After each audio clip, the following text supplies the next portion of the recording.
খাবার দাও খাবার, আমি সবারই খাবার খেয়ে নিবো, আমাকে খাবার দাও খাবার। খাবার দাও খাবার, আমি সবারই খাবার খেয়ে নিবো, তাড়াতাড়ি আমাকে খাবার দাও খাবার। আরে এ তো আমার সব খাবার খেয়ে নিয়েছে।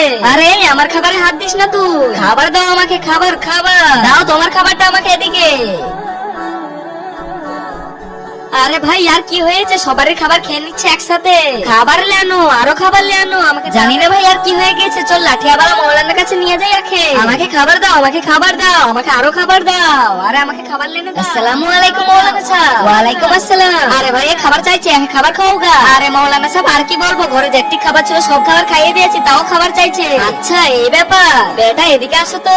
লাঠিয়াওয়ালা মৌলানা আমাকে দুনিয়ার খাবার লেনে দাও, আমি সব খেয়ে নিবো। আরে এত খাবার খাচ্ছে কিভাবে? হ্যাঁ গ্যারান্টি ওর উপরে শয়তান বস করেছে। আরে তোমরা এখানে এসে বসো, তার আগে দেখবো কে কে শয়তানকে হারিয়ে আল্লাহকে ভালোবাসে। যারা যারা আল্লাহকে ভালোবাসে তারা ভিডিওটা লাইক করে চ্যানেলটি সাবস্ক্রাইব করে দাও, আর যারা শয়তানকে ভালোবাসে তারা লাইক সাবস্ক্রাইব করার দরকার নেই, আর কমেন্টে লিখে যাও আল্লাহু আকবার। আরে এই শয়তান এত খাবার খাওয়াচ্ছিস কেন এই বাচ্চাটাকে? আরে মৌলানা সাহেব রমজান মাস চলছিল, তাই তোমরা ভালো ভালো খাবার খেয়েছো, আমি খেতে পাইনি, কারণ এই রমজান মাসে আমি বন্দী ছিলাম। এই তো রমজান মাস চলে গিয়েছে, আমি আজাদ হয়ে গিয়েছে, এবার সব খাবার খাবো, এই দুনিয়ার সব খাবার খাওয়াবো একে আমি। হা হা হা হা হা। আচ্ছা আউযুবিল্লাহি মিনাশ শাইতানির রাজিম, বিসমিল্লাহির রহমানির রহিম। চ্যানেলটা সাবস্ক্রাইব করে দাও আর কমেন্টে আল্লাহু আকবার লিখে যাও।